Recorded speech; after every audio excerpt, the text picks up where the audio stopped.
This has been months in the making. Actually, I spoke at a conference in New York earlier this year where we unveiled that in November we would be unveiling the core pillars of my cryptocurrency policy. We believe in following through on our commitment. Our team's been hard at work, and what I want to share with you today will, I believe, be a framework for the next president of the United States to actually liberate and unshackle a sector that can be an area where the United States leads instead of an area that the United States abdicates. And I do think that that is the choice that we face today. I think we're at a fork in the road, and there's a learning, I guess, I'd like to share with you all. I've talked to policymakers. I've talked to many people across your sector and industry in informing this policy vision. Here's what I've learned. I began wondering whether the hostility towards cryptocurrencies, decentralized finance, begins with a lack of knowledge in Washington, D.C. And there's a certain element of that, absolutely. I'm an entrepreneur, I'm not a politician, so it's closer to second nature for me to understand the essence of what's going on. But I've learned plenty, and I assumed that the real deficit here was a failure of understanding. And I think the bad news that I'll share with you is that that assumption was false. It's not a lack of understanding of what you all do. It's actually a fundamental, the real danger comes from the people who do understand what you do, but are hostile to its existence because it is a threat to the prevailing status quo in Washington, D.C. Now, the litmus test that I use for every policy we roll out is, would our founding fathers be proud of what they see today, or would they be appalled? And what you see today in the choke point, it really is a form of an operation choke point to choke cryptocurrencies and alternative currencies to the dollar out of existence in the United States. What you really see is something that our founding fathers would be rolling over in their graves if they really knew what was happening. So we're going to talk about a better path forward today. The people who we elect to run the government are no longer the ones who actually run the government. That's problem number one. And problem number two is our founding fathers set into motion in the Constitution a vision that power, whenever possible, should be decentralized from the federal government. That's codified in the 10th Amendment to the Constitution of the United States. Well, most of the regulations that affect the crypto sector today, or the backdoor regulations, are really implemented not through the front door of Congress, but through the back door of three-letter agencies, particularly the SEC, which today are implementing through the back door what government never actually agreed to achieve through the front door under the Constitution. So the policy framework I'm about to lay out is in the shadow of a really important event that played out last year. And it's important for you all to understand this. It's fundamental. Sometimes to understand what needs to be done within crypto, you need to step outside of crypto to come back in. It's a case called West Virginia versus EPA. It's the most important Supreme Court case of our lifetime. I believe that. And it's going to be the most important one that affects the future of crypto, which held that certain regulations implemented by the EPA were unconstitutional because Congress never gave the EPA that authority. What the Supreme Court said is if that had a $2,000 per person impact, that was such a major question that it had to go through the front door of Congress. Well, I want you to understand that very carefully, because that means that most of the regulations, arguably all of the regulations, that are being used to classify cryptocurrencies as securities or otherwise incorrectly, in my view, all the regulations that are being used to sort of decide whether or not there's a particular sector that's within the purview of the SEC itself to regulate are also unconstitutional under that same standard. And so it's with that backdrop that today I am rolling out three basic principles that form the backbone of what will be, under my administration, the framework for a cryptocurrency policy. But I believe can form the backbone of what Congress and future presidents take going forward when they approach this sector. The freedom to code, the freedom to financial self-reliance, and the freedom to innovate free from regulatory overreach. I'm going to talk about each of those in turn. Thank you. I appreciate that. I'm going to get specific here. Earlier this year, I've talked about why I believe in the pioneering founding vision, why Thomas Jefferson would likely be a cryptocurrency pioneer if he were alive today. He was 33 years old when he signed that Declaration of Independence. He invented the swivel chair while he was at it. This is the spirit of our founding fathers, and we can get into that in our fireside chat as well. But today I'm keeping a promise I made at that last forum to roll out hard specifics of what exactly that policy is. First is the freedom to code. I believe that code is a form of speech, and it is protected by the First Amendment. So when you take an example like the case brought against the Tornado Cash folks, for example, put aside the specifics of whether what was done is right or wrong. You can't go after the developers of code. What you actually need to implement is going after individual bad actors that are breaking the laws that already exist on the books. Theft is illegal today. Whether it's a theft of my phone, theft of a USB stick that contains your passwords, or theft of your car, that's the existing regulatory regime that applies. But the unconstitutional overreach is the government saying that particular types of speech, the type of speech expressed as code, is subject to a separate set of rules or to a separate set of regulations. That ends on my watch. And so once we recognize that code is speech, now you're talking about a constitutional level of protection. To say that, can you go after somebody for stealing an asset of somebody else, whether it's a digital asset or otherwise? Absolutely. Because that's violating laws that exist relating to property rights. But converting code into some kind of crime in its own right, whatever the form of that code is itself an unconstitutional violation. That's the freedom to code, is codifying code as speech. That's a bedrock principle for the future of your sector, and I think keeps the government out of your hair. Number two, freedom for financial self-reliance. This is the Jeffersonian, Jacksonian view this country was founded on. Think about the AML statutes, the Know Your Customer statutes from banks, flowing from the Bank Secrecy Act. In my view, the Bank Secrecy Act and many elements of it today are fundamentally unconstitutional. And they're unconstitutional because they proceed from what's called the third-party doctrine. The third-party doctrine, under my administration, I swear an oath to the Constitution. If I keep an oath to that Constitution, we refuse to enforce any regulations that follow from that third-party doctrine. This was one that came in the wake of the Patriot Act, in the wake of 9/11.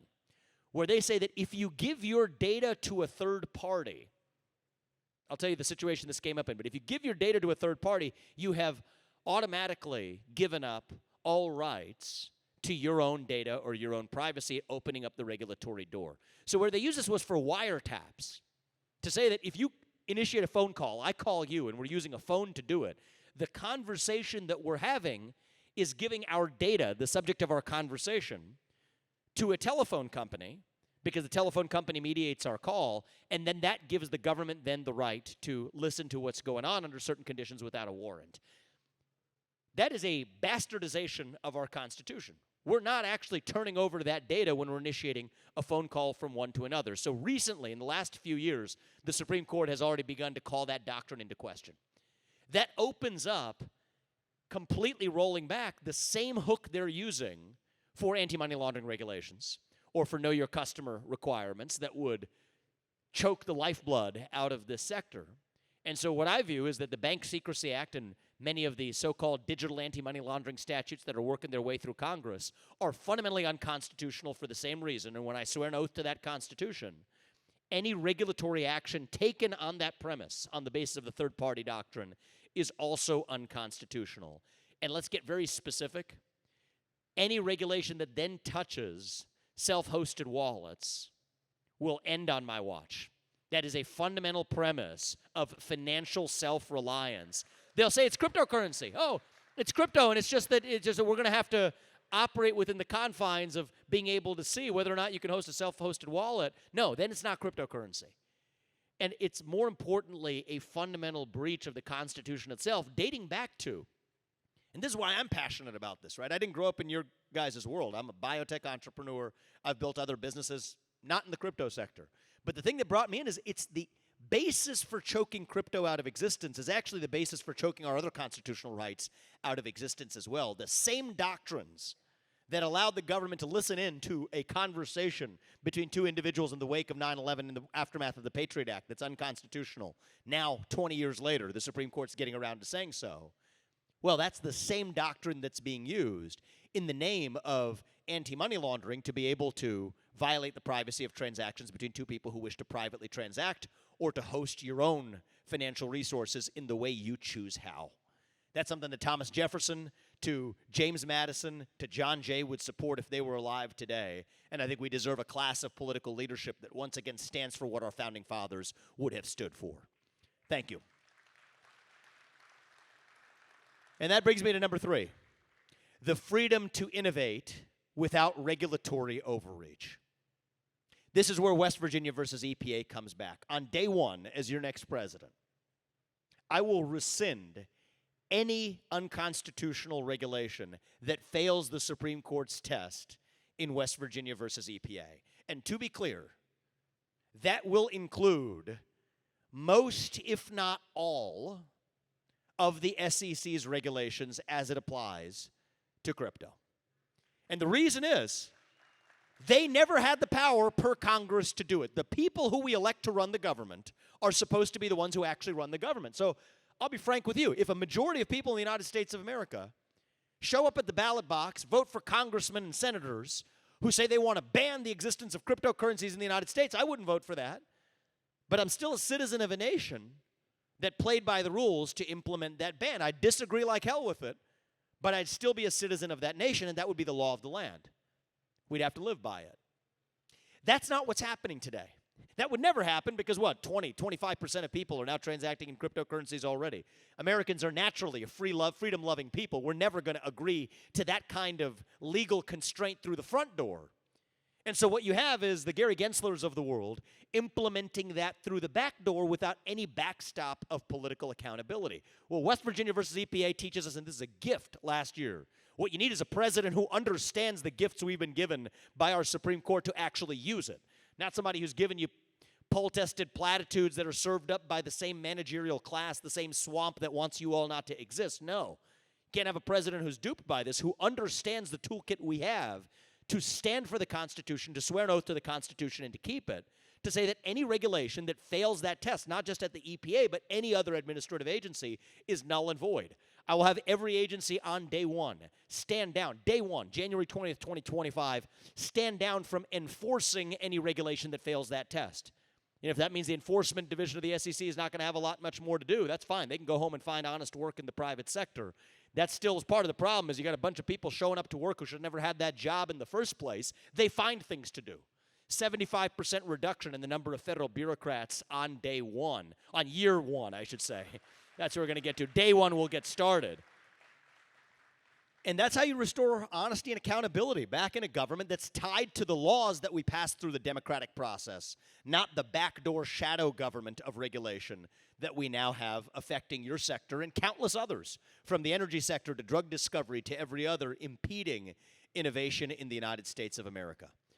So, freedom to code, freedom to financial self-reliance, and freedom to innovate without regulatory overreach.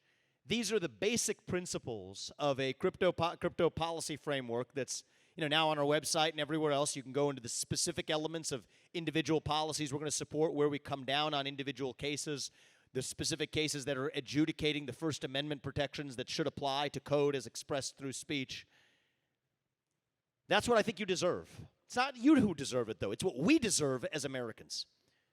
We were born as the pioneers, the explorers, the unafraid, the people who would not be stopped by somebody telling us what we can and cannot achieve.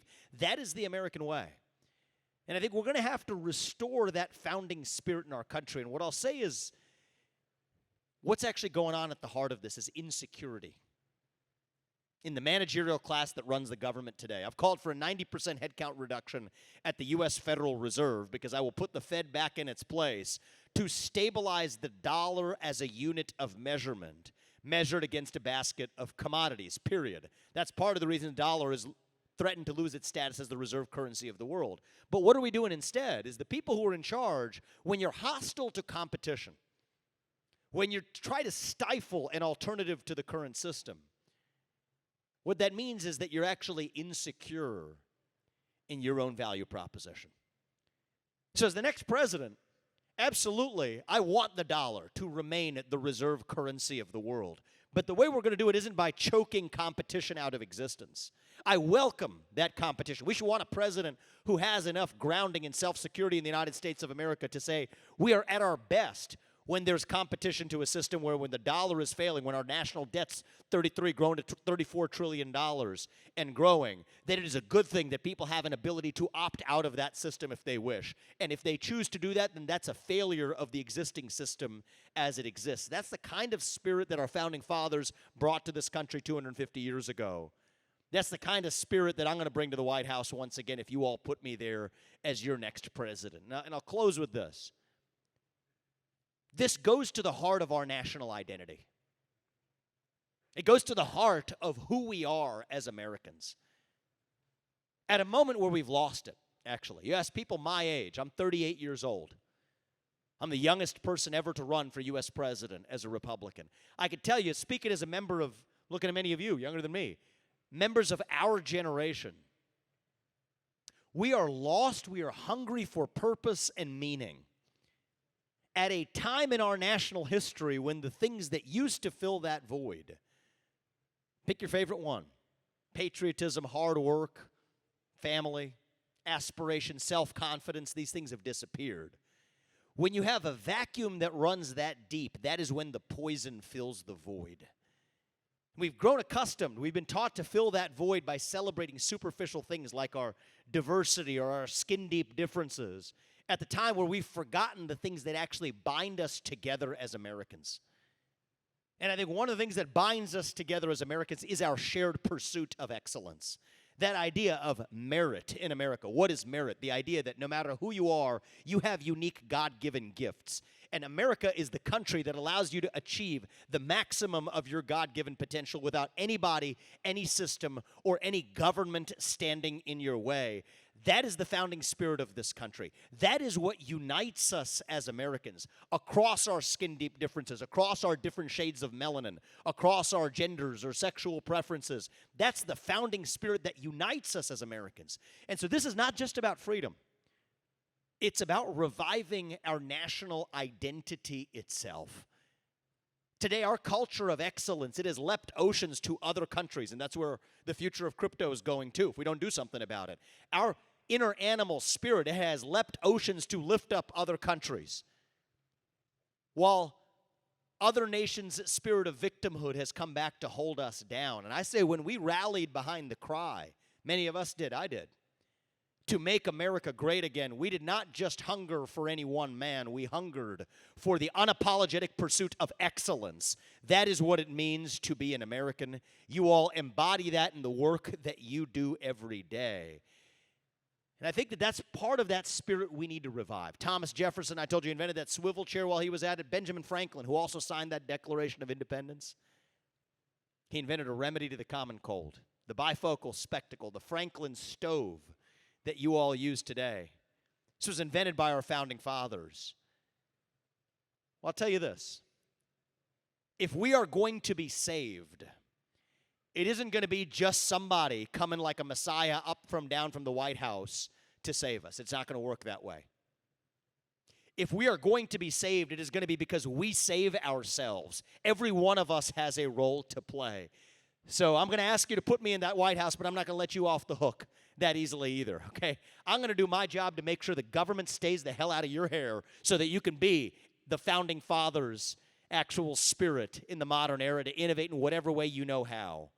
But it's your job to keep doing it and do it here in the United States of America in a way that makes sure our nation's best days are still yet ahead of us, as I believe they are.